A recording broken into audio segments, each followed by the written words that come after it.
그 순간 강태윤은 알았다. 자신의 인생에서 절대 돌이킬 수 없는 선을 넘게 될 거라는 것을. 태윤이 알몸으로 누워있던 그 은밀한 방 안에서 문이 열렸고 그 자리에 서 있던 사람은 절친의 어머니였다. 강태윤. 그는 올해 36살의 평범한 회사원이었습니다. 대학을 졸업하고 10년 넘게 회사 생활을 해왔지만 특별한 성공도 없었고 그렇다고 크게 실패한 것도 없는 그런 삶이었죠. 결혼은 아직 하지 않았습니다. 몇 번의 연애가 있었지만 결혼까지 이어지지는 못했습니다. 부모님은 시골에 계시고 태윤은 서울 변두리 작은 원룸에서 혼자 살고 있었습니다. 그가 다니는 회사는 중견기업이었습니다. 영업팀에서 일했는데 매달 실적 압박에 시달렸죠. 상사의 무리한 요구, 거래처의 갑질, 동료들과의 경쟁.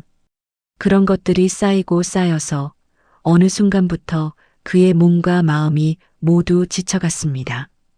잠을 자도 개운하지 않았고 항상 어깨와 목이 뻐근했습니다. 두통도 잦았고 소화도 잘 안 됐죠. 그래서 친한 동료의 추천으로 한 곳을 알게 됐습니다.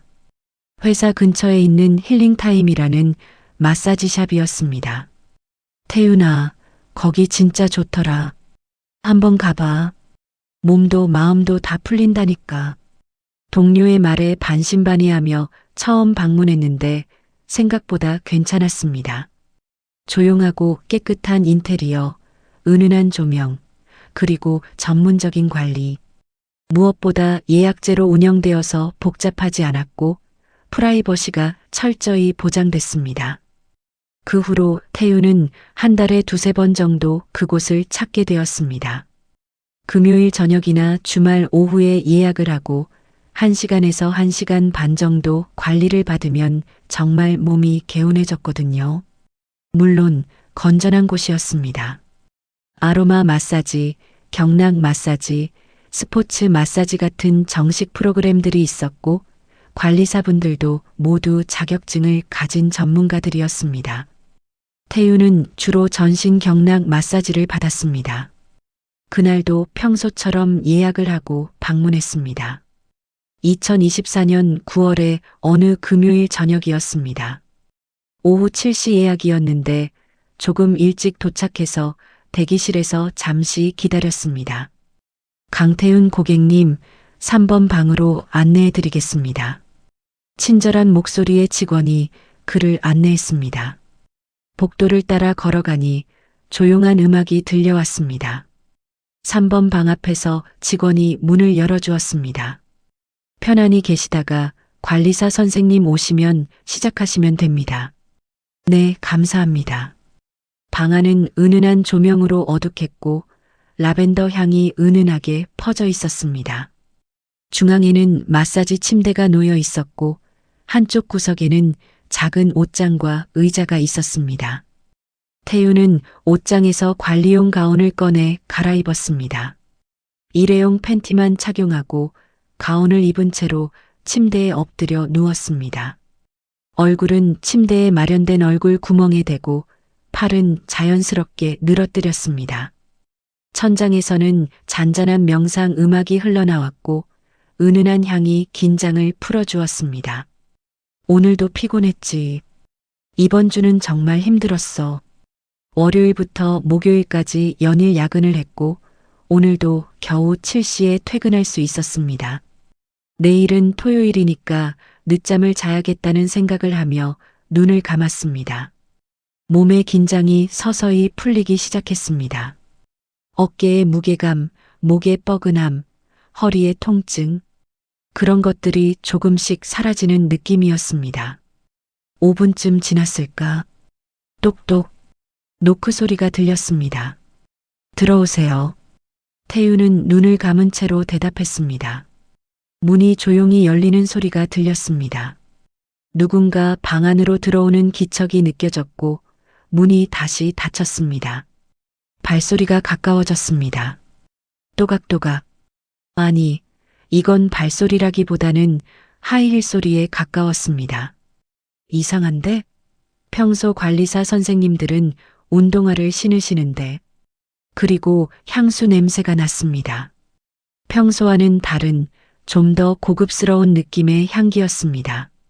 발소리가 태윤의 옆에서 멈췄습니다.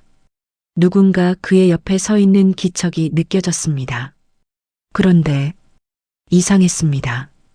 평소 담당하시던 김 선생님과는 완전히 다른 느낌이었습니다. 숨소리도 달랐고 움직임도 조심스러웠습니다. 오늘은 다른 분이 담당하시나 보네. 그렇게 생각하며 가만히 누워 있는데 갑자기 조용해졌습니다. 관리를 시작하실 것 같은데 아무런 움직임이 없었습니다. 그냥 태윤의 옆에 서서 숨만 쉬고 계신 것 같았습니다. 5초, 10초, 15초. 이상했습니다. 분명 옆에 서 계신데 아무 말씀도 없고 아무 행동도 하지 않으셨습니다. 태윤은 고개를 살짝 들어 옆을 쳐다봤습니다. 그리고 그 순간 그의 심장이 멎는 줄 알았습니다. 시간이 정지한 것 같았습니다. 태윤의 눈앞에 서 있던 사람은 60대 초반으로 보이는 우아한 분위기의 여성이었습니다. 단정하게 묶은 머리, 은은한 메이크업, 고급스러운 베이지색 블라우스와 검은색 슬랙스, 목에는 진주 목걸이가 걸려 있었고 손목에는 품격 있는 시계가 채워져 있었습니다. 하지만 그것보다 더 충격적인 건 태윤은 그 얼굴을 알고 있었습니다. 아주 잘 알고 있었습니다. 그녀도 태윤을 보고 굳어 있었습니다. 둘은 그렇게 서로를 바라보며 얼어붙었습니다. 5초가 지났고 10초가 지났습니다. 아무도 말을 하지 못했습니다. 그녀의 입술이 떨렸고 태윤의 손도 떨렸습니다. 마침내 그녀의 입에서 태윤의 이름이 나왔습니다. 태윤아? 떨리는 목소리였습니다. 믿을 수 없다는 듯한 표정이었습니다. 태윤도 떨리는 목소리로 대답했습니다. 아니, 대답이라기보다는 신음에 가까웠습니다. 민호 어머니. 네, 맞습니다. 그녀는 태윤의 고등학교 때부터 지금까지 15년을 함께해온 절친 박민호의 어머니였습니다. 이름은 한정아. 태윤에게는 언제나 민호 어머니로 불렸던 분이었습니다. 강태윤과 박민호는 고등학교 1학년 때 처음 만났습니다. 같은 반이 되었고 우연히 옆자리에 앉게 되면서 친해졌죠. 민호는 태윤과는 정반대의 성격이었습니다. 활발하고 명랑했으며 친구들 사이에서 인기도 많았습니다. 반면 태윤은 조용하고 내성적인 편이었죠. 그런 둘이 친해진 건 민호가 먼저 손을 내밀었기 때문입니다. 야, 강태윤. 너 점심 뭐 먹어? 나랑 같이 먹을래? 그렇게 시작된 우정은 15년이 넘도록 이어져 왔습니다. 고등학교를 같이 졸업했고 대학은 다른 곳으로 갔지만 방학 때마다 만났습니다. 군대도 비슷한 시기에 갔고 전역 후에도 계속 연락하며 지냈습니다. 취업 후에도 한 달에 최소 2번은 만나서 술도 마시고 이야기도 나누는 그런 사이였죠. 민호는 태윤에게 유일한 절친이었습니다. 민호의 집은 그 동네에서 꽤 유명한 집안이었습니다. 아버지인 박경수 씨는 지역에서 건설업과 부동산 개발 사업을 하시는 분이었습니다. 회사를 2개나 운영하고 계셨고 재산도 상당하다는 소문이었죠. 민호네 집은 아파트가 아니라 단독주택이었습니다. 3층짜리 넓은 집이었고 정원도 있었습니다. 고등학교 때 몇 번 놀러 갔었는데 그때마다 민호 어머니인 한정아 씨가 반갑게 맞아주셨습니다. 태윤아, 왔구나. 어서 들어와. 배고프지? 엄마가 간식 준비해놨어. 항상 따뜻하게 대해주셨던 분이었습니다. 손수 만든 떡볶이, 김밥, 과일. 정성스럽게 준비해 주셨죠. 우리 민호랑 친하게 지내줘서 고마워. 태윤이는 착하고 예의 바른 애야. 그렇게 칭찬도 아끼지 않으셨습니다. 고등학교 2학년 때였습니다. 태윤의 집 형편이 갑자기 어려워졌습니다. 아버지 사업이 실패하셔서 빚을 지게 되었고 태윤은 학비 걱정을 해야 했습니다. 그 사실을 민호에게 털어놓았더니 민호가 어머니께 말씀드렸나 봅니다. 며칠 후 한정아 씨가 태윤을 따로 불렀습니다. 태윤아, 잠깐 이리 와봐. 민호 몰래 태윤을 집 뒤편 정원으로 데려갔습니다. 그리고 조용히 봉투를 하나 건넸습니다. 이거 태윤이 용돈으로 써. 학교 다니는데 필요한 거 있으면 사고.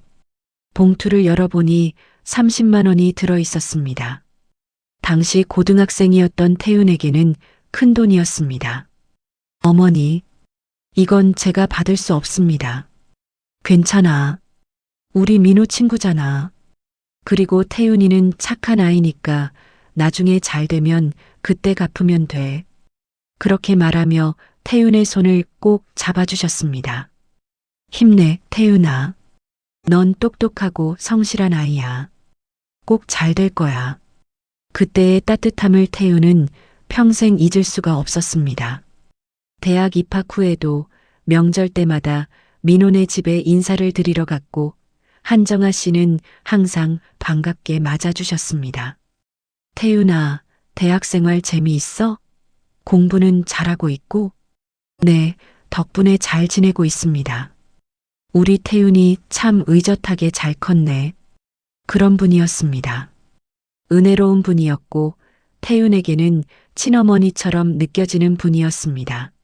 지금 이 순간 그 따뜻했던 기억 속의 민호 어머니와 태윤의 눈앞에 서 있는 이 여성은 너무나 다른 모습이었습니다. 고등학교 때 기억 속의 민호 어머니는 수수하고 편안한 차림의 평범한 주부 같은 느낌이었습니다. 앞치마를 두르고 소탈하게 웃으시던 모습. 하지만 지금 태윤 앞에 선 한정아 씨는 세련된 헤어스타일, 품격 있는 옷차림, 은은한 메이크업, 그리고 무엇보다 눈빛이 달랐습니다. 예전에 편안하고 따뜻한 눈빛이 아니라 어딘가 외롭고 쓸쓸하고 간절해 보이는 그런 눈빛이었습니다. 둘은 한동안 아무 말도 하지 못했습니다. 방 안은 너무나 조용했고 명상 음악만이 계속 흘러나오고 있었습니다. 태윤의 심장은 미친 듯이 뛰고 있었고 손바닥에는 땀이 송골송골 맺혔습니다. 한정아 씨가 먼저 입을 열었습니다. 태윤아, 이게 무슨... 말끝을 흐리는 목소리였습니다. 평소에 자신감 있던 목소리가 아니었습니다. 떨리고 당황스러운 목소리였습니다. 태윤도 당황해서 벌떡 일어나 앉았습니다. 가운이 흘러내렸지만 신경 쓸 겨를이 없었습니다. 민호 어머니, 여기는 어떻게... 나도 여기서 일을 시작한 지 얼마 안 됐어. 한정아 씨의 목소리는 계속 떨리고 있었습니다. 일을... 뭐? 태윤은 이해가 되지 않았습니다. 민호네 집은 경제적으로 여유가 있는 집이었습니다. 박경수 사장님은 성공한 사업가였고 한정아 씨는 전업주부였습니다. 왜 이런 곳에서 일을 하시는 걸까? 한정아 씨는 깊은 한숨을 쉬었습니다. 그리고 의자에 주저앉으며 고개를 떨구었습니다. 태윤아, 집안 사정이 많이 복잡해졌어? 네. 자세한 얘기는 지금은 할 수 없지만 어쩔 수 없이 일을 시작하게 됐어. 그녀는 잠시 말을 멈췄다가 다시 입을 열었습니다. 고개를 들어 태윤을 바라보는 그 눈빛에는 간절함이 담겨 있었습니다. 태윤아, 부탁이야. 오늘 일은 그냥 서로 모르는 걸로 하자. 괜찮지? 아, 민호한테는 절대 말하면 안 돼. 아무한테도. 그 목소리에는 애원이 담겨 있었습니다. 태윤은 고개를 끄덕였습니다. 네, 물론입니다. 아무한테도 절대 말하지 않겠습니다. 한정아 씨는 안도하는 듯 깊게 숨을 내쉬었습니다. 고마워, 태윤아. 정말 고마워. 그녀는 잠시 눈을 감고 진정하는 듯 했습니다. 그리고 다시 눈을 떴을 때 조금은 평정을 되찾은 표정이었습니다. 그럼 오늘은 내가 관리해 줄게. 다른 선생님께 바꿔달라고 할 수도 있지만 그럼 더 이상해질 것 같아서. 아, 네. 하지만 괜찮아. 어차피 일로 하는 거니까. 그냥 예전에 우리 집에 놀러 왔을 때처럼 편하게 생각해. 하지만 어떻게 편하게 생각할 수 있겠습니까? 이 상황이 얼마나 이상하고 어색한지. 그래도 거절할 수도 없었고 그렇다고 방을 나갈 수도 없었습니다.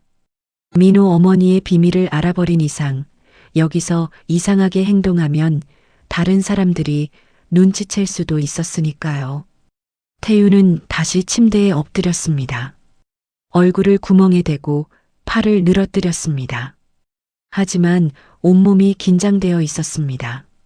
한정아 씨가 조용히 손을 씻는 소리가 들렸고 오이를 따르는 소리가 들렸습니다. 그리고 그녀의 손이 태윤의 등에 닿았습니다. 따뜻한 손이었습니다. 오일이 묻은 부드러운 손길이 태윤의 등 위를 천천히 움직였습니다. 긴장 풀어, 태윤아. 아는 사람이니까 더 편하게 생각해.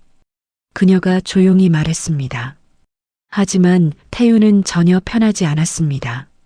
민호 어머니의 손이 자신의 맨살 위를 움직이고 있다는 사실이 너무나 비현실적이고 이상했습니다. 그녀의 손길은 전문적이었습니다. 경락을 따라 부드럽게 눌러주는 손길, 적절한 강도의 마사지. 분명 오래 일하신 건 아닌 것 같은데 손놀림은 능숙했습니다. 어깨가 많이 뭉쳤네. 요즘 일이 많나 봐. 아, 네. 목도 많이 경직되어 있고 스트레스를 많이 받나 봐. 네. 요즘 회사 일이 좀 힘들어서. 둘은 어색하게 대화를 주고받았습니다. 평소 민호네 집에서 나누던 편안한 대화와는 완전히 달랐습니다. 격식을 차린 어색한 거리감 있는 대화였습니다. 한정아 씨의 손이 태윤의 허리로 내려갔고 등 아래쪽을 주물렀습니다. 그리고 다리로 내려갔습니다. 종아리를 풀어주고 발바닥을 눌러주었습니다. 시간이 얼마나 지났을까요? 1시간이 영원처럼 느껴졌습니다. 자, 이제 마쳤어. 천천히 일어나. 한정아 씨가 말했습니다. 태윤은 천천히 일어나 앉았습니다. 그녀는 손을 씻고 타월로 닦고 있었습니다. 태윤과 눈을 마주치지 않으려는 듯 고개를 돌린 채였습니다. 민호 어머니, 태윤아, 천천히 갈아입고 나와. 밖에서 보자. 그렇게 말하고는 서둘러 방을 나갔습니다. 태윤은 한참을 그 자리에 앉아 있었습니다. 머릿속이 복잡했습니다. 이게 대체 무슨 일이지? 민호 어머니가 왜 여기서 일을 하시는 거지? 민호네 집에 무슨 일이 생긴 걸까? 민호는 이 사실을 알고 있을까? 수많은 질문들이 머릿속을 맴돌았습니다. 태윤은 천천히 옷을 갈아입고 방을 나왔습니다. 계산대로 가서 카드를 내밀었습니다. 12만 원입니다. 계산을 마치고 밖으로 나오는데 누군가 태윤의 팔을 잡았습니다. 한정아 씨였습니다. 태윤아, 잠깐만. 그녀는 주위를 살피더니 건물 뒤편 주차장으로 태윤을 데려갔습니다. 사람이 없는 조용한 곳이었습니다. 민호 어머니, 태윤아, 정말 아무한테도 말하지 마. 특히 민호한테는 절대로. 네, 걱정 마세요. 절대 말하지 않을게요. 고마워. 한정아 씨는 잠시 망설이더니 입을 열었습니다. 태윤아, 혹시 시간 되면 한번 만날 수 있을까? 제대로 얘기를 나눴으면 좋겠어. 네, 그게 여기서는 얘기하기 힘들어서 조용한 데서 커피 한잔 하면서 얘기할 수 있을까? 태유는 망설였습니다. 하지만 거절할 수가 없었습니다. 민호 어머니가 뭔가 힘든 일을 겪고 계신 것 같았고 도와드려야 할 것 같았습니다. 알겠습니다. 언제 어디서 뵐까요? 내일. 아니, 모레 저녁 어때? 토요일 저녁 7시에 만날 수 있을까? 네, 가능합니다.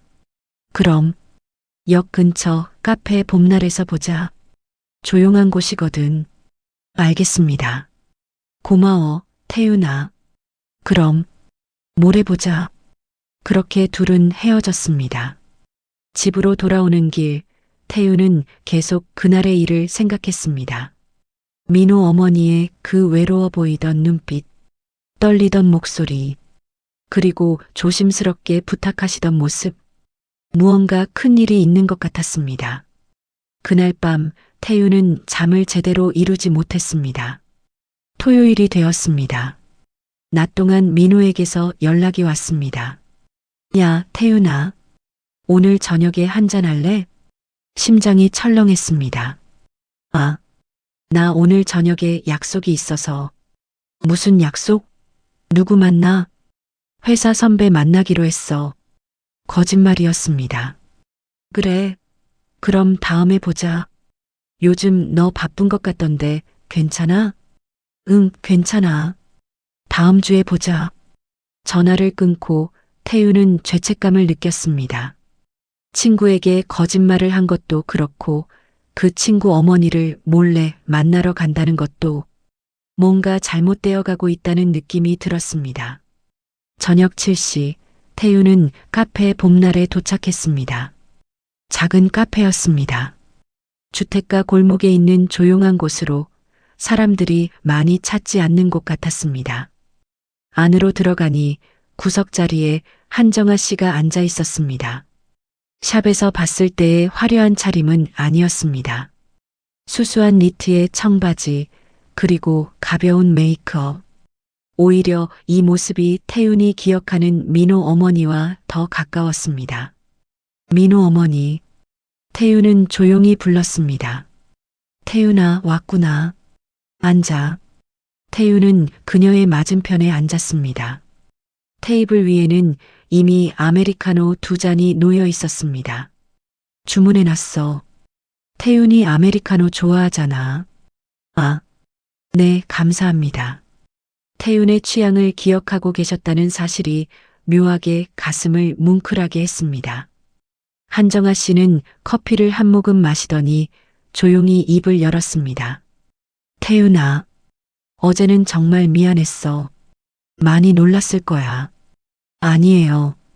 저야말로. 사실은 태윤이한테 얘기하고 싶은 게 있어. 한정아 씨의 표정이 어두워졌습니다. 태윤아, 우리 집안 사정 좀 알지? 네. 민호 아버님이 사업하신다는 것 정도는 알고 있습니다. 그래. 겉으로 보기엔 우리 집이 잘 사는 것처럼 보이지. 하지만 실상은 많이 달라. 한정아 씨는 깊은 한숨을 쉬었습니다. 창밖을 바라보는 그 눈빛에는 깊은 슬픔이 담겨 있었습니다. 경수, 우리 남편 말이야. 겉으로는 성공한 사업가처럼 보이지만 속은 텅 비어 있어. 태유는 조용히 듣고만 있었습니다. 몇 년 전부터, 정확히는 3년 전부터 사업이 안 풀리기 시작했어. 한정아 씨가 말을 이어갔습니다. 부동산 개발 사업에 큰 돈을 투자했는데 정부 규제가 바뀌면서 프로젝트가 중단됐어. 수십억의 손실을 봤지. 아, 그 후로 빚이 생기기 시작했어. 은행 대출, 사채, 빚이 눈덩이처럼 불어났어. 그럼 지금은 거의 파산 직전이야. 하지만 경수는 자존심 때문에 겉으로는 티를 안 내려고 해. 한정아 씨의 목소리가 떨렸습니다. 여전히 명품 옷을 사고 비싼 차를 타고 골프를 치러 다녀. 주변 사람들한테는 여전히 잘 나가는 사업가처럼 보이지. 하지만 실제로는 집도 담보로 잡혀 있고 생활비도 제대로 못 주고 있어. 태유는 충격을 받았습니다.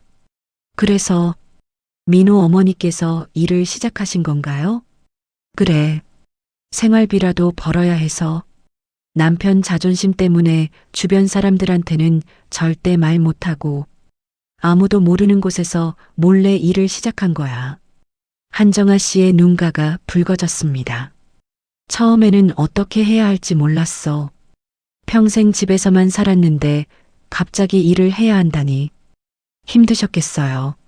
하지만 어쩔 수 없었어. 민호 대학 등록금도 내야 하고 집안 생활비도 벌어야 하니까. 민호는 지금 대학원에 다니고 있었습니다. 경영학 석사 과정이었죠.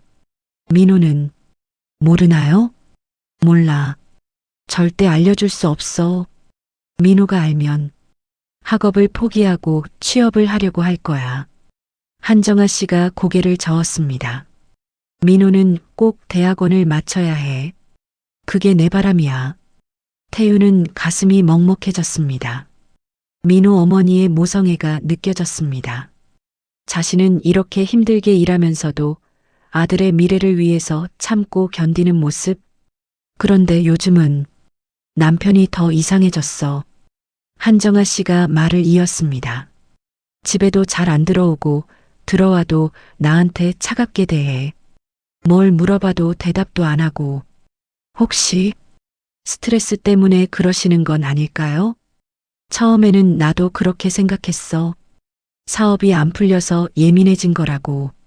하지만 한정아 씨가 잠시 말을 멈췄습니다. 요즘 느껴. 남편의 마음이 이미 나한테서 떠났다는 걸. 네.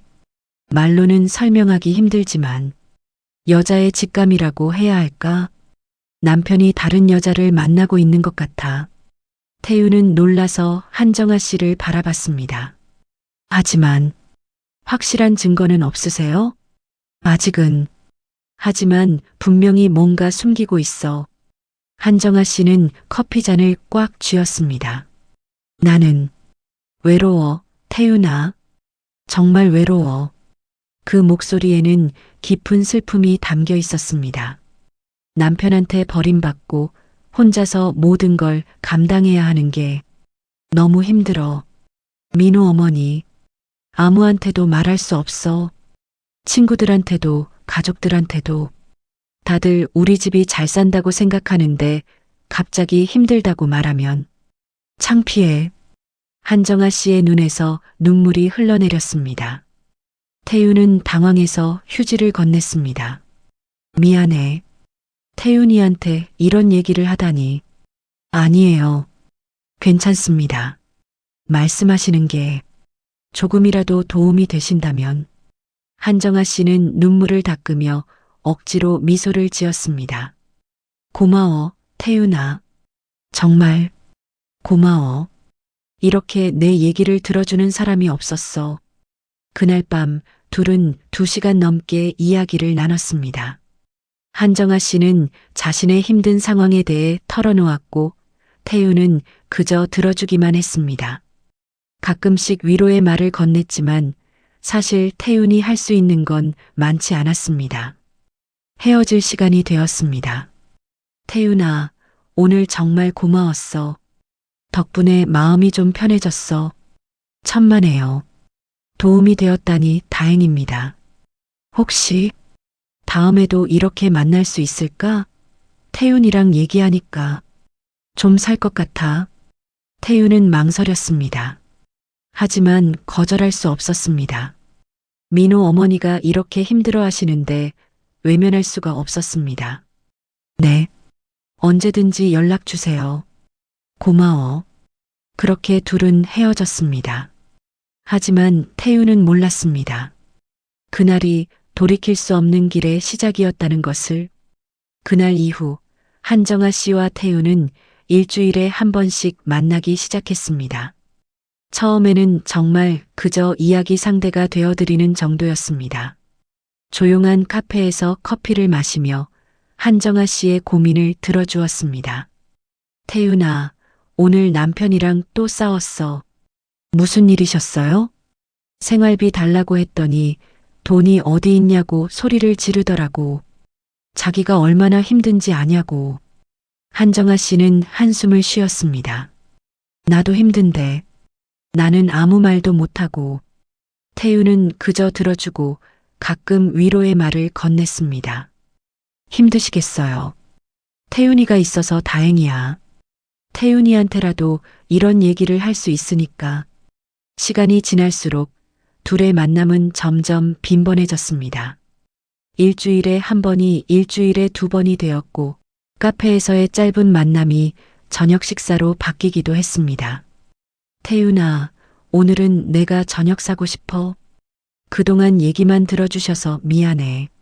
아니에요, 괜찮습니다. 아니야.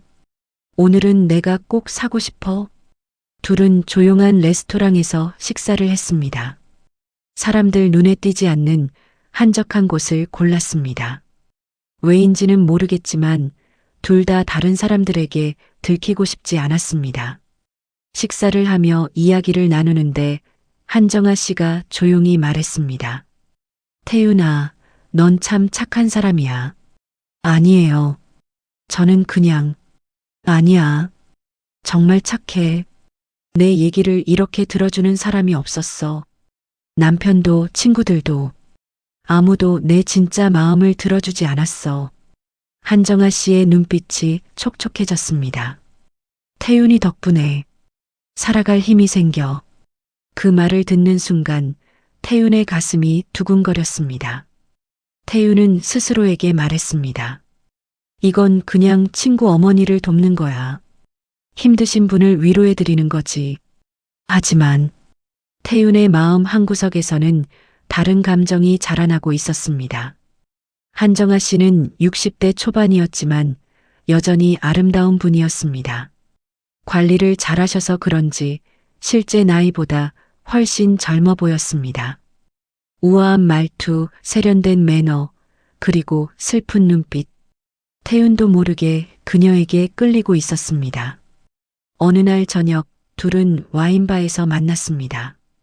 한정아 씨가 제안한 곳이었습니다. 태윤아, 오늘은 와인 한잔하면서 얘기할까? 분위기 좋은 곳 알아. 조용한 와인바였습니다. 조명이 어둑하고 테이블 간 간격이 넓어서 프라이버시가 보장되는 곳이었죠. 둘은 레드와인을 주문했습니다. 태윤아, 건배하자. 그동안 정말 고마웠어. 저야말로 제가 도움이 되었다니 다행입니다. 둘은 잔을 부딪혔습니다. 와인을 한 잔, 두 잔 마시면서 이야기를 나눴습니다. 평소보다 한정아 씨의 표정이 밝아 보였습니다. 태윤아, 넌 왜 아직 결혼 안 했어? 갑작스러운 질문이었습니다. 아, 그게 아직 인연을 못 만났어요. 태윤이 같은 사람이 결혼 안 했다는 게 신기해. 착하고 성실하고 사람 얘기도 잘 들어주고 과찬이십니다. 진심이야. 태윤이는 정말 좋은 사람이야. 와인을 더 마셨습니다. 세 잔, 네 잔. 분위기가 점점 무르익어 갔습니다. 한정아 씨의 뺨이 붉어졌고 눈빛이 흐려졌습니다. 태윤아, 네, 넌 나를 어떻게 생각해? 갑작스러운 질문이었습니다. 태윤의 심장이 빠르게 뛰기 시작했습니다. 그게 무슨 말씀이신지. 그냥 친구 엄마 아니면 한정아 씨의 눈빛이 태윤을 똑바로 바라보고 있었습니다. 술에 취한 눈빛이었지만 동시에 간절함이 담긴 눈빛이었습니다. 태윤은 가슴이 두근거렸습니다. 저는 민호 어머니를 한 사람으로 존중합니다. 말을 끝까지 하지 못했습니다. 뭐라고 대답해야 할지 몰랐습니다. 하지만 한정아 씨는 태윤의 말을 이해한 듯 미소를 지었습니다. 쓸쓸하면서도 따뜻한 미소였습니다. 고마워, 태윤아. 그 말만으로도 충분해. 둘은 그날 밤 많은 와인을 마셨습니다. 한정아 씨는 평소보다 많이 취했고 태윤도 취기가 올랐습니다. 태윤아, 집까지 좀 데려다 줄 수 있어? 혼자 가기엔 좀 위험할 것 같아. 네, 물론이죠. 태윤은 한정아 씨를 부축해서 밖으로 나왔습니다. 택시를 잡으려고 했는데 한정아 씨가 말했습니다. 택시 말고 내 차로 가자. 주차장에 세워뒀어. 하지만 술을 드셨는데 괜찮아. 태윤이가 운전해주면 되잖아. 둘은 주차장으로 갔습니다. 한정아 씨의 차는 고급 세단이었습니다. 태윤이 운전석에 앉고 한정아 씨는 조수석에 앉았습니다. 어디로 모실까요? 우리 집은 안 돼. 경수가 있을 수도 있어. 그럼 그냥 조금만 드라이브 하자. 한강이라도 가자. 태윤은 한강 방향으로 차를 몰았습니다. 늦은 밤 한강변은 조용했습니다. 태윤은 한적한 곳에 차를 세웠습니다. 창밖으로 한강의 야경이 보였습니다. 한정아 씨는 창밖을 바라보며 조용히 말했습니다. 예쁘다. 이렇게 한강을 본 게 얼마만인지 모르겠어. 그러게요. 결혼하고 나서는 이런 여유가 없었어. 늘 집안일, 남편 뒷바라지, 민호 키우느라. 한정아 씨가 고개를 돌려 태윤을 바라봤습니다. 태윤아, 나 행복했던 적이 있었을까? 네. 결혼 생활 내내 진짜 행복했던 순간이 있었을까? 그 목소리에는 깊은 회한이 담겨 있었습니다. 민호를 낳았을 때, 그때는 행복했지. 하지만 그것도 잠깐이었어. 남편은 점점 바빠졌고 나는 혼자 아이를 키웠어. 민호 어머니, 요즘 생각해. 내 인생이 이게 다인가? 이렇게 끝나는 건가? 한정아 씨의 눈에서 눈물이 흘러내렸습니다. 태윤아, 나 너무 외로워. 정말 너무 외로워. 태윤은 어떻게 해야 할지 몰랐습니다. 그저 본능적으로 한정아 씨의 손을 잡았습니다. 민호 어머니, 한정아 씨가 태윤의 손을 꽉 잡았습니다. 그리고 태윤의 어깨에 고개를 기댔습니다. 태윤아, 이렇게라도 있게 해줘. 조금만. 태윤은 아무 말도 하지 못했습니다. 그렇게 둘은 한참을 그대로 있었습니다. 한정아 씨의 따뜻한 체온이 느껴졌고 은은한 향수 냄새가 났습니다. 태윤의 심장은 미친 듯이 뛰고 있었습니다. 시간이 얼마나 지났을까요? 한정아 씨가 고개를 들었습니다. 둘의 얼굴이 아주 가까이 있었습니다. 태윤은 그녀의 눈을 바라봤습니다. 그 눈에는 간절함이 담겨 있었습니다. 그리고 그 순간 둘은 서로에게 끌렸습니다. 키스였습니다. 부드럽고 따뜻한 키스였습니다. 잘못된 일이라는 걸 알고 있었습니다. 하지만 멈출 수 없었습니다. 그날 밤 둘은 선을 넘었습니다. 차 안에서 둘은 서로를 껴안았습니다. 오랫동안 억눌렀던 감정들이 한꺼번에 터져나왔습니다. 한정아 씨는 울면서 태윤을 안았고 태윤은 그녀를 꼭 안아주었습니다. 그 후로 둘의 관계는 완전히 달라졌습니다. 둘은 연인처럼 만나기 시작했습니다. 하지만 동시에 불안감도 커져갔습니다. 이러다 들키면 어떡하지? 민호가 알면? 태윤은 밤마다 잠을 설쳤습니다. 죄책감이 몰려왔습니다. 민호를 배신하고 있다는 생각에 괴로웠습니다. 하지만 한정아 씨를 만나는 순간만큼은 그 모든 걱정이 사라졌습니다. 그녀와 함께 있을 때는 세상에 둘만 있는 것 같았습니다. 둘은 아무도 모르는 곳에서 만났습니다. 외곽의 조용한 카페, 한적한 레스토랑, 그리고 가끔은 모텔에서 매번 만날 때마다 둘은 더욱 깊어졌습니다. 한정아 씨는 태윤의 품에서 행복해했고 태윤도 그녀와 함께 있을 때 위안을 얻었습니다. 태윤아, 너는 내 인생의 빛이야. 내가 없었으면 난 진작 무너졌을 거야. 민호 어머니, 이제는 그냥 정아라고 불러줘. 민호 어머니라고 하면 너무 슬퍼.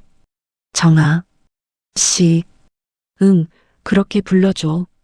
하지만 행복한 시간은 오래가지 못했습니다. 어느 날 민호에게서 전화가 왔습니다. 야, 태윤아. 요즘 뭐해? 너 왜 이렇게 연락이 안 돼? 심장이 철렁 내려앉았습니다. 아, 미안, 민호야. 요즘 회사 일이 너무 바빠서. 그래, 너 요즘 이상해. 전화해도 잘 안 받고 만나자고 해도 바쁘다고 하고. 미안해. 진짜 일이 많아서 그래. 그런가. 근데 말이야. 민호의 목소리가 어두워졌습니다. 우리 엄마 요즘 좀 이상해. 그 말에 태윤의 숨이 막혔습니다. 뭐가 이상한데? 응, 자꾸 외출을 하시더라고. 어디 가냐고 물어보면 친구 만난다고 하시고. 근데 표정이 이상해. 뭔가 숨기는 것 같아. 아, 그래. 태윤의 목소리가 떨렸습니다. 응. 그리고 우리 아빠랑도 요즘 자주 싸우시더라. 집 분위기가 진짜 안 좋아. 그렇구나. 혹시 우리 엄마가 누군가를 만나고 있는 건 아닐까? 그 말을 듣는 순간 태윤은 숨이 멎었습니다. 설마, 그럴 리가. 나도 그렇게 믿고 싶은데. 요즘 엄마 행동이 너무 수상해. 전화도 피해서 받고 문자도 몰래 보고. 민호의 목소리에는 불안과 걱정이 담겨 있었습니다. 태윤아, 너 우리 엄마 요즘 본 적 있어? 혹시 우연히 어디서 마주친 적 있나? 아, 아니, 없어. 왜? 아니, 그냥. 너라도 우연히 봤으면 엄마가 요즘 어떻게 지내시는지 알 수 있을 것 같아서. 미안해, 민호야. 나도 요즘 바빠서. 전화를 끊고 태윤은 한참을 멍하니 앉아 있었습니다. 죄책감이 밀려왔습니다. 민호의 목소리가 계속 머릿속에 맴돌았습니다. 나는 지금 뭘 하고 있는 거지? 친구를 배신하고 있는 거잖아. 그날 밤 태윤은 정아 씨에게 문자를 보냈습니다. 정아 씨, 우리 만남 좀 조심해야 할 것 같아요. 민호가 눈치채고 있는 것 같습니다. 곧 답장이 왔습니다. 알아. 나도 느꼈어. 민호가 자꾸 어디 가냐고 물어보고. 경수도 요즘 나를 의심하는 것 같아. 그럼 우리 잠시 만남을 멈추는 게. 태윤아, 만나자. 내일 저녁 꼭 만나야 할 것 같아. 다음 날 저녁 태윤은 정아 씨를 만났습니다. 평소와 다른 장소였습니다. 시내에서 한참 떨어진 아무도 찾지 않을 것 같은 외곽의 조용한 카페였죠. 정아 씨는 태윤의 손을 꼭 잡았습니다. 그녀의 손은 차갑게 떨리고 있었습니다. 태윤아, 미안해. 너를 힘들게 하고 있는 거 알아. 아니에요. 저도. 하지만 이제는 숨길 수 없을 것 같아. 정아 씨의 목소리가 떨렸습니다. 경수가 나를 미행하고 있어. 네. 며칠 전부터 느꼈어. 누군가 나를 따라다니는 것 같다고. 그리고 어제 확실히 알았어. 정아 씨는 떨리는 목소리로 말을 이었습니다. 집에서 나올 때 봤어. 경수가 고용한 사람인 것 같아. 검은색 차에서 나를 지켜보고 있더라고. 그럼 지금도 여기까지는 안 따라온 것 같아. 일부러 복잡한 길로 돌아왔거든. 지하철도 3번이나 갈아타고. 태윤은 식은땀이 흘렀습니다. 정아 씨, 이러다가 정말 큰일 나는 거 아니에요? 알아. 하지만 태윤아. 정아 씨가 태윤의 눈을 똑바로 바라봤습니다. 그 눈빛에는 결연함이 담겨 있었습니다. 나한테는 이제 너밖에 없어. 경수는 이미 마음이 떠났고 민호는 아직 어려서 엄마의 이런 모습을 이해하지 못할 거야. 하지만 태윤아, 사실 내가 너한테 말 안 한 게 있어. 정아 씨는 잠시 망설이더니 입을 열었습니다. 경수가 재산을 정리하고 있어. 재산을요? 응. 몇 달 전부터 조용히 움직이고 있더라고. 부동산도 몇 개 팔고 계좌도 정리하고. 그게 무슨 의미죠? 정아 씨의 얼굴이 굳어졌습니다. 이혼 준비를 하고 있는 거야. 그리고 나와 민호 몫을 최대한 줄이려고 하는 거지. 태유는 충격을 받았습니다. 그럴 수가. 경수는 겉으로는 성공한 사업가지만 실제로는 빚이 엄청나. 하지만 숨겨둔 재산도 많아. 해외 계좌, 명예 변경한 부동산. 그걸 나한테 숨기고 혼자 빼돌리려는 거야. 정아 씨의 목소리가 떨렸습니다. 나는 그냥 당하고 살 수 없어. 민호의 미래를 위해서라도. 그래서 어떻게 하실 생각이신가요? 증거를 모으고 있어. 경수의 비밀 계좌, 숨긴 재산, 그리고 정아 씨가 잠시 말을 멈췄습니다. 경수의 외도 증거도. 외도요? 응, 내 짐작이 맞았어. 경수가 다른 여자를 만나고 있었어. 정아 씨는 가방에서 봉투를 하나 꺼냈습니다. 봉투 안에는 사진들이 들어 있었습니다. 태유는 사진들을 꺼내봤습니다. 박경수 씨가 젊은 여자와 함께 있는 사진들이었습니다. 호텔에서, 레스토랑에서, 그리고 한 아파트 현관 앞에서. 이건 경수가 3개월 전부터 만나고 있는 여자야. 회사 직원이더라고. 나보다 30살은 어린 여자지. 정아 씨의 목소리는 차가웠습니다. 조사해 보니까 이 여자 앞으로 아파트도 하나 사줬더라고. 내 돈으로. 태유는 할 말을 잃었습니다. 태윤아, 나 좀 도와줄 수 있어? 정아 씨가 태윤의 손을 더 꽉 잡았습니다. 혼자서는 힘들어. 내가 필요해. 태윤은 망설였습니다. 하지만 거절할 수 없었습니다. 그날 이후 태윤은 정아 씨를 돕기 시작했습니다. 하지만 그게 단순히 도움이 아니라는 걸 태윤도 알고 있었습니다. 이미 그는 이 복잡한 상황 속에 깊이 들어와 있었고 빠져나갈 수 없는 상태였죠. 정아 씨는 태윤에게 남편 박경수 씨의 일정과 행적을 파악해달라고 부탁했습니다. 경수가 어디서 누구를 만나는지 알아야 해. 재산을 빼돌리는 경로를 파악해야 하거든. 하지만 제가 어떻게 민호한테서 정보를 얻을 수 있을 거야. 민호는 아빠 일정을 어느 정도 알고 있으니까. 태유는 망설였습니다. 민호를 이용한다는 것이 더욱 양심에 찔렸습니다. 하지만 정아 씨의 간절한 눈빛을 보니 거절할 수 없었습니다. 태유는 민호에게 연락했습니다. 민호야, 오랜만이다. 이번 주말에 한잔할래? 오, 태윤아. 좋지. 얼마만이야? 요즘 너무 바빴나 봐? 응, 미안해. 회사 일이 좀 많았어. 주말에 민호를 만났습니다. 평소처럼 편하게 술을 마시며 이야기를 나눴습니다. 하지만 태윤의 마음은 편하지 않았습니다. 민호야, 요즘 집안 분위기는 어때? 아, 별로야. 부모님이 요즘 자주 싸우시더라. 그래, 무슨 일인데? 잘 모르겠어. 아빠는 요즘 집에도 잘 안 들어오시고, 엄마는 어디 자꾸 나가시고.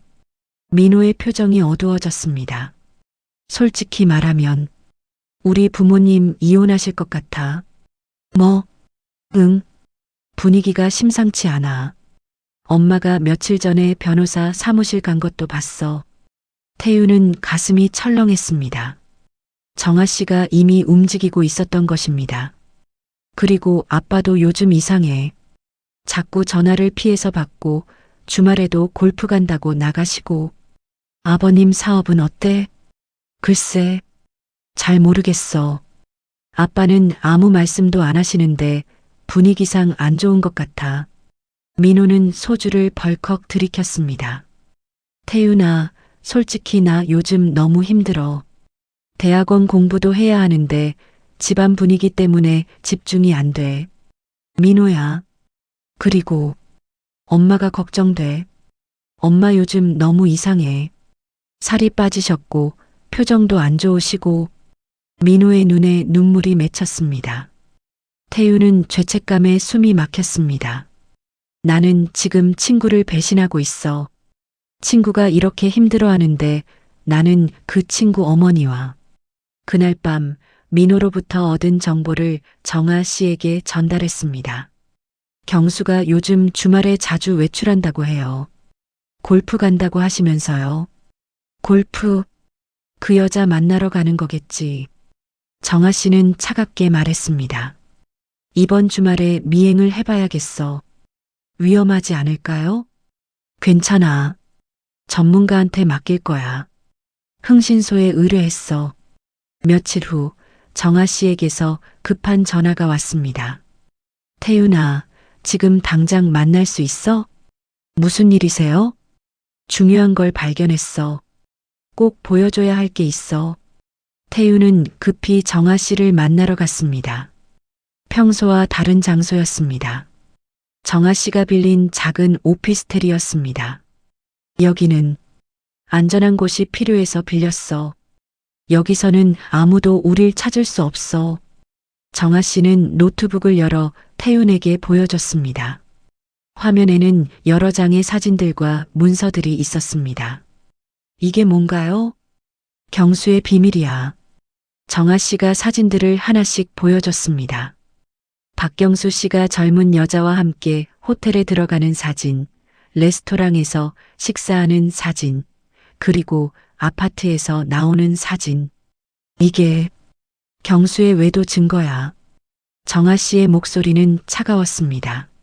몇 달 전부터 이 여자를 만나고 있었어.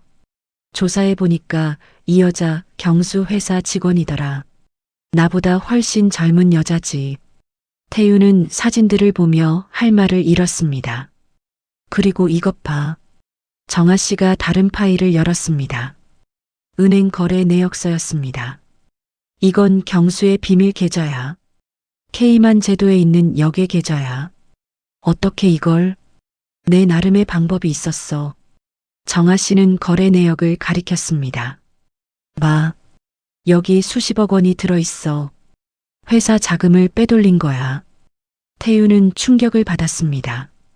그리고 이 여자한테 매달 2천만 원씩 보내고 있어. 아파트 구입비도 5억을 보냈고.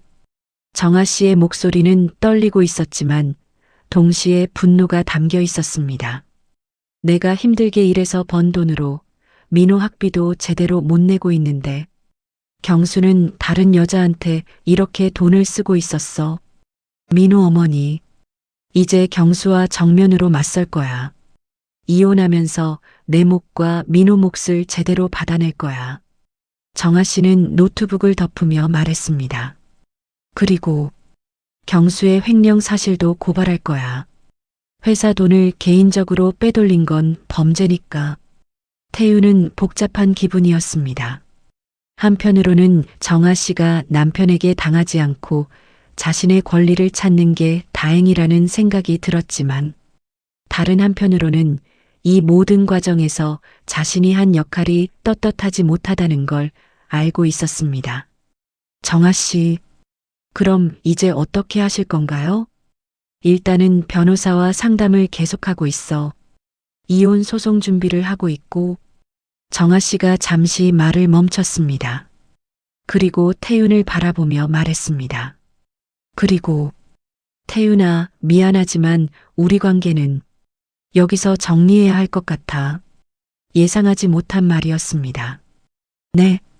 태윤아, 정말 고마워. 내가 힘들 때 곁에 있어줘서. 하지만 이제는 내가 혼자 감당해야 할 일들이야. 정아 씨의 눈에 눈물이 맺혔습니다. 너까지 이 복잡한 일에 휘말리게 할 수 없어. 그리고 정아 씨는 잠시 망설이더니 말을 이었습니다. 민호를 생각해서라도 우리 관계는 이대로 끝내는 게 맞아. 민호는 내 아들이고 넌 민호의 소중한 친구잖아. 태우는 가슴이 아팠습니다. 하지만 동시에 어딘가 안도감도 들었습니다. 이 잘못된 관계에서 벗어날 수 있다는 안도감. 알겠습니다. 미안해, 태윤아. 그리고 정말 고마워. 너 덕분에 나 다시 일어설 수 있었어. 둘은 그렇게 헤어졌습니다. 마지막 포옹을 하고 마지막 키스를 하고 그리고 각자의 길로 돌아갔습니다. 며칠 후 민호에게서 전화가 왔습니다. 야, 태윤아. 우리 집에 큰일 났어. 무슨 일인데? 우리 엄마가 아빠한테 이혼하겠다고 선언했어. 그리고 변호사까지 선임했대. 정말? 응. 아빠가 바람 피웠다는 증거도 있다고 하고, 횡령 증거도 있다고 하고, 집안이 완전 난리야. 민호의 목소리는 충격과 혼란으로 가득했습니다. 아빠는 집에서 나갔고, 엄마는 완전 달라지셨어. 어떻게 달라지셨는데? 강해지셨어. 예전에는 항상 조용하고 온순하셨는데, 지금은 완전 카리스마 있으시고, 단호하시고, 민호는 한숨을 쉬었습니다. 나, 솔직히 충격이야. 엄마가 이렇게 강한 사람인 줄 몰랐어. 그리고 아빠가 그런 사람이었다는 게, 민호야, 태윤아, 나 부끄러워. 아들로서 엄마가 힘들어하는 걸 전혀 눈치채지 못했어. 나는 그냥 편하게 대학원 다니면서 살았잖아. 민호의 목소리가 떨렸습니다. 엄마가 몰래 일까지 하셨대. 나한테는 아무 말씀도 안 하시고 혼자 다 견디셨어. 태윤은 아무 말도 할 수 없었습니다. 태윤아, 나 이제 어떻게 해야 해? 엄마를 어떻게 위로해 드려야 해? 민호야. 태윤은 민호의 어깨를 토닥이며 말했습니다. 민호야, 내 잘못이 아니야. 부모님 일은 내가 어쩔 수 없는 거야. 하지만 너는 이제 내 엄마를 잘 지켜주면 돼. 그게 아들로서 내가 할 수 있는 일이야. 이해하고 지지해주고 곁에 있어주는 거. 민호는 눈물을 흘리며 고개를 끄덕였습니다. 며칠 후 더 큰 사건이 터졌습니다. 태윤은 정아 씨와 마지막으로 만나기로 한 카페에 있었습니다. 정리되지 않은 감정들을 정리하고 서로에게 마지막 인사를 하기 위해서였습니다. 그런데 쾅! 카페 문이 거칠게 열리며 한 남자가 들어섰습니다. 박경수 씨였습니다. 그의 얼굴은 분노로 일그러져 있었고 눈빛은 날카로웠습니다. 드디어 내 눈으로 직접 보게 되는구나. 정아 씨는 얼굴이 하얗게 질렸습니다. 태윤도 숨조차 쉴 수 없었습니다. 경수 씨는 둘의 테이블로 성큼성큼 다가왔습니다. 주변 손님들이 그들을 쳐다봤습니다. 당신, 이 젊은 놈이랑 바람을 피우고 있었군. 경수, 입 닥쳐. 경수 씨의 목소리가 카페 전체에 울렸습니다. 태윤은 일어서려 했지만 다리에 힘이 들어가지 않았습니다. 당신이 이혼하겠다고? 내 외도 증거가 있다고? 내 횡령 증거가 있다고? 웃기지 마. 당신도 바람을 피우고 있었잖아. 경수 씨가 휴대폰을 꺼내 화면을 정아 씨에게 들이댔습니다. 거기에는 정아 씨와 태윤이 함께 있는 사진들이 있었습니다. 카페에서, 레스토랑에서, 그리고 차 안에서, 심지어 오피스텔에 함께 들어가는 사진까지. 이게 뭐야? 설명 좀 해봐. 경수 씨의 목소리는 분노로 떨리고 있었습니다. 카페 안의 모든 사람들이 그들을 쳐다봤습니다. 태윤은 죽고 싶었습니다. 하지만 그 순간 정아 씨는 예상치 못한 반응을 보였습니다. 그녀는 차분하게 일어서서 경수 씨를 똑바로 바라보며 말했습니다. 그래, 봤으면 됐어. 인정할게. 뭐? 나 이 사람을 만났어. 하지만 당신처럼 비겁하게 숨어서 한 게 아니야. 정아 씨의 목소리는 떨리지 않았습니다. 오히려 단호했습니다. 당신은 3년 동안 나를 속이면서 다른 여자를 만났어. 회사 돈을 빼돌리고 재산을 숨기면서 그리고 나와 민호를 버리려고 했지. 그건 난 당신한테 버림받을 순 없어. 민호의 미래를 위해서라도. 카페 안이 조용해졌습니다. 경수 씨는 할 말을 잃은 듯 입을 다물었습니다. 정아 씨가 계속 말했습니다. 당신이 나를 배신했을 때 난 무너질 뻔했어. 하지만 이제는 아니야. 그녀가 태윤을 잠시 바라봤습니다. 하지만 그 눈빛에는 사랑이 아니라 결연함이 담겨 있었습니다. 그리고 당신한테 말할게. 난 이혼 소송에서 이길 거야. 당신의 비밀 계좌, 외도 증거, 회사 자금 횡령 증거 다 확보했으니까. 경수 씨의 얼굴이 창백해졌습니다. 당신, 어떻게, 내가 당신이 생각하는 것보다 훨씬 똑똑한 여자야. 그리고 정아 씨는 가방에서 서류 봉투를 꺼내 경수 씨에게 던졌습니다. 이혼 소송 서류야. 변호사 통해서 정식으로 보낼 거지만 미리 보라고 가져왔어. 경수 씨는 서류를 집어들었습니다. 손이 떨리고 있었습니다. 그리고 횡령건은 검찰에 고발할 거야. 내가 한 짓을 다 밝혀낼 거야. 이 인연이. 경수 씨가 소리를 질렀지만 정아 씨는 움찔하지 않았습니다. 태윤아, 가자. 정아 씨는 가방을 들고 자리에서 일어났습니다. 태윤은 멍하니 일어서서 정아 씨를 따라 카페를 나왔습니다. 뒤에서 경수 씨의 분노에 찬 목소리가 들렸지만 둘은 돌아보지 않았습니다.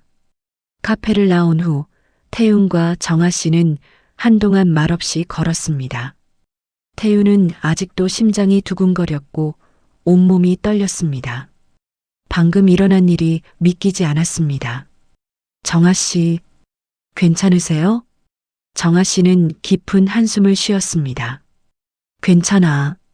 아니, 사실 괜찮지 않아. 하지만 어쩔 수 없었어. 둘은 조용한 공원 벤치에 앉았습니다. 정아 씨는 고개를 숙이고 있었고 어깨가 작게 떨리고 있었습니다. 제가 정말 죄송합니다. 저 때문에. 아니야, 태윤아. 내 잘못이 아니야. 정아 씨가 고개를 들어 태윤을 바라봤습니다. 눈가가 붉어져 있었습니다. 이 모든 일은 나와 경수 사이의 문제였어. 넌 그냥 내가 힘들 때 곁에 있어준 사람일 뿐이야. 하지만 이제 민호도 알게 될 텐데. 알겠지. 어차피 숨길 수 없어. 경수가 소송 과정에서 다 밝힐 테니까. 정아 씨의 목소리가 떨렸습니다. 민호한테 어떻게 설명해야 할지 모르겠어. 엄마가 아빠를 배신했다고 생각할까? 아니에요. 민호는 이해할 거예요. 정말 그럴까? 정아 씨의 눈에서 눈물이 흘러내렸습니다. 태윤아, 미안해. 너를 이렇게 힘든 상황에 끌어들여서. 아니에요. 나는 정말 외로웠어. 남편한테 배신당하고 혼자 모든 걸 감당해야 한다는 게 너무 힘들었어. 그래서 너한테 의지하게 됐어. 정아 씨는 눈물을 닦으며 말을 이었습니다. 하지만 이제 알았어. 내가 진짜로 지켜야 할 건 나 자신이고 내 아들 민호야. 다른 사람한테 의지해서 해결할 문제가 아니었어. 정아 씨, 태윤아, 고마웠어. 진심으로. 내가 없었으면 난 이렇게 강해질 수 없었을 거야. 정아 씨는 태윤의 손을 잡았습니다. 하지만 이제 우리는 여기서 끝이야. 알지? 태윤은 고개를 끄덕였습니다. 네, 알겠습니다. 그리고 민호 곁으로 돌아가죠. 민호한테는 좋은 친구가 필요할 거야. 특히 앞으로 우리 집안이 더 복잡해질 텐데 민호가 많이 힘들어할 거야. 네, 그렇게 하겠습니다. 고마워, 태윤아, 정말 고마워. 정아 씨는 일어섰습니다. 이제 가볼게. 집에 가서 민호한테 얘기해야 해. 엄마로서 제대로 얘기해줘야지. 네, 힘내세요. 너도 태윤아. 그리고 행복해. 그렇게 둘은 헤어졌습니다. 태윤은 정아 씨의 뒷모습을 바라보며 한참을 서 있었습니다. 며칠 후 민호에게서 연락이 왔습니다. 태윤아, 너 시간 있어? 만나서 술 한잔하자. 민호의 목소리는 지쳐 있었습니다. 태윤은 민호를 만나러 갔습니다. 평소 가던 소주집이었습니다. 민호는 평소와 달리 많이 수척해 보였습니다. 눈 밑에 다크서클이 짙었고 얼굴색도 안 좋았습니다. 아, 우리 집 완전 난리야. 그래, 좀 들었어. 엄마가 아빠한테 이혼 소송 걸었어. 그리고 아빠 외도 증거도 다 확보했대. 횡령 증거도 있고, 아빠는 집에서 나갔고, 민호는 소주를 벌컥벌컥 들이켰습니다. 그리고 말이야. 민호가 잠시 말을 멈췄습니다. 엄마도 누군가를 만났대. 태윤의 심장이 멎는 줄 알았습니다. 아빠가 그러던데 엄마가 다른 남자랑 만났다고, 사진도 있다고. 민호의 목소리가 떨렸습니다.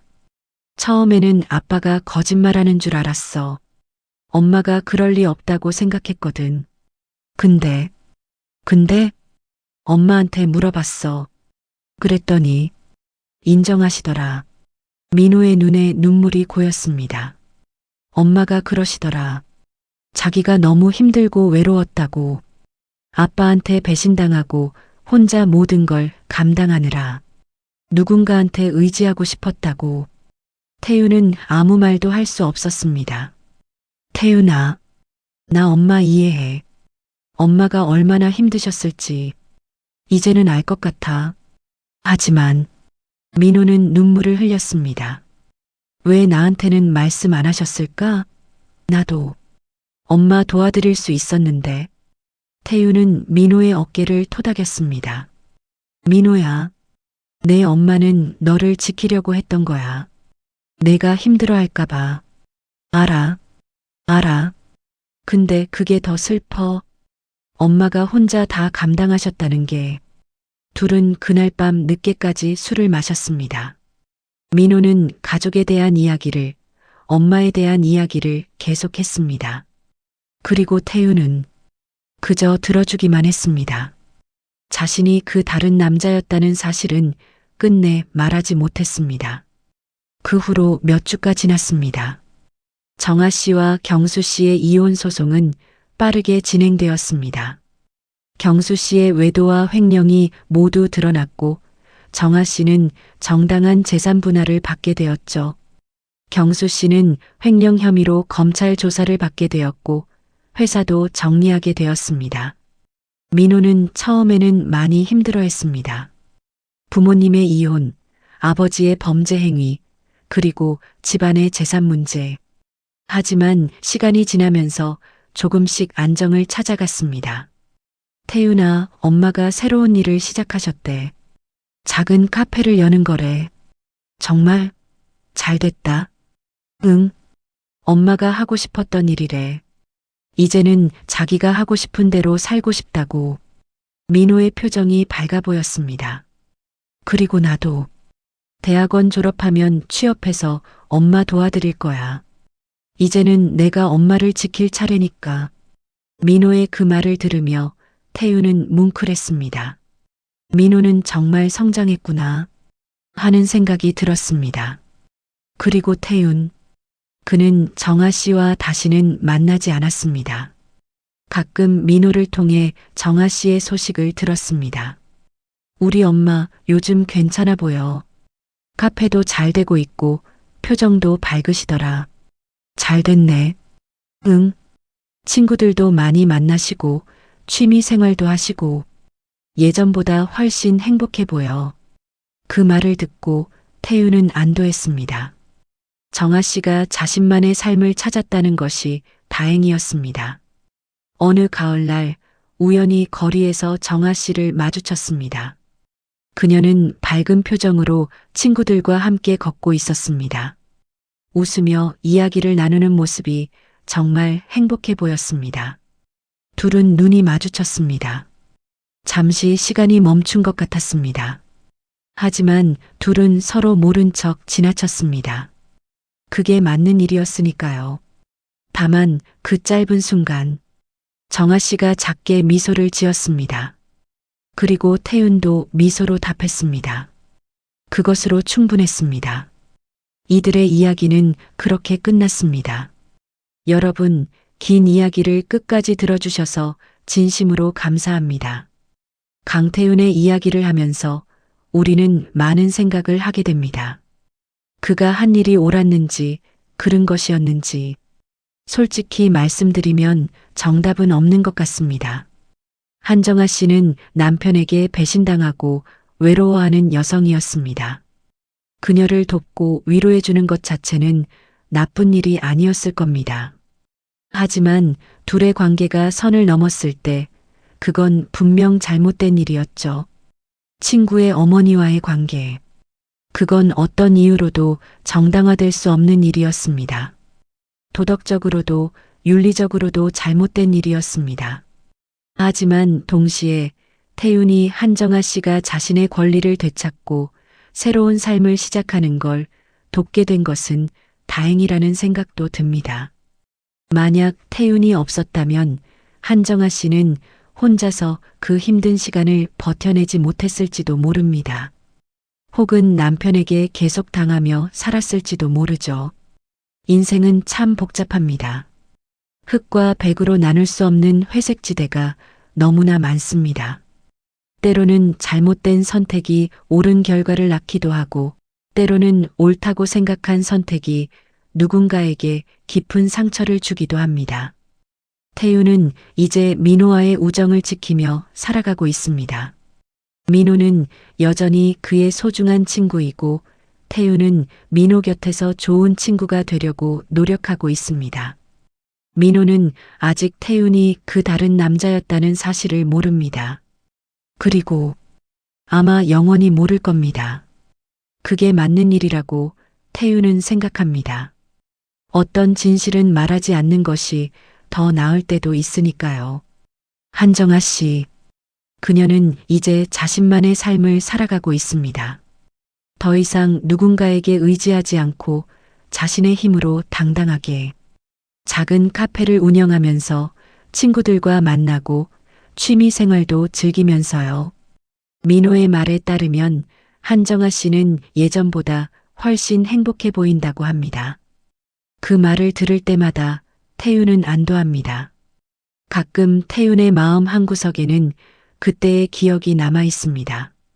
정아 씨와 함께했던 순간들, 그녀의 따뜻한 손길, 슬픈 눈빛. 하지만 그건 이제 추억일 뿐 현실이 아닙니다.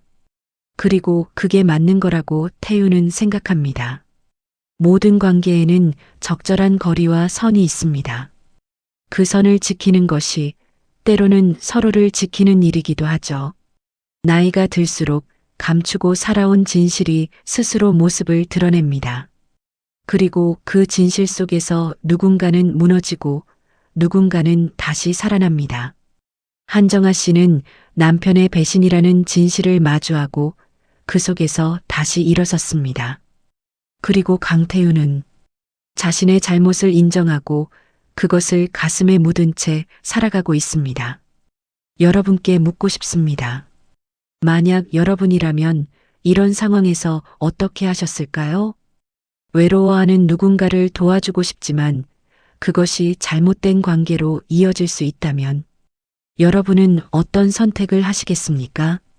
그리고 만약 선택을 잘못했다면 그 선택의 무게를 어떻게 짊어지고 살아가시겠습니까?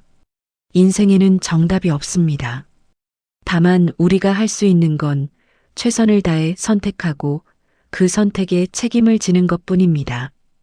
강태윤은 자신의 선택에 대한 책임을 지며 살아가고 있습니다. 죄책감도 있고 후회도 있지만 동시에 한정아 씨가 행복해진 것에 대한 안도감도 있습니다. 이 복잡한 감정들을 안고 그는 오늘도 살아갑니다. 민호와 우정을 나누고 회사에서 일하고 평범한 일상을 살아가면서요. 그리고 가끔, 정말 가끔, 그때의 기억을 떠올립니다. 정아 씨와의 금지된 순간들을. 하지만 그것도 이제는 먼 과거의 일이 되어가고 있습니다. 시간이 모든 것을 희미하게 만들어주니까요. 여러분의 인생에도 비슷한 순간이 있으신가요? 돌이킬 수 없는 선택, 숨겨야 할 비밀, 지워지지 않는 기억. 댓글로 여러분의 생각을 들려주세요. 물론 익명으로도 괜찮습니다. 때로는 비밀을 털어놓는 것만으로도 마음이 한결 가벼워지니까요. 이 영상이 여러분께 조금이나마 위로가 되었기를 바랍니다. 그리고 여러분의 선택이, 여러분의 인생이 행복하시기를 진심으로 바랍니다. 구독과 좋아요, 알림 설정까지 해주시면 앞으로도 다양한 인생 이야기들을 들으실 수 있습니다. 여러분의 응원이 큰 힘이 됩니다. 오늘도 영상 시청해 주셔서 진심으로 감사드립니다. 다음 이야기에서 또 뵙겠습니다. 건강하시고 행복하세요.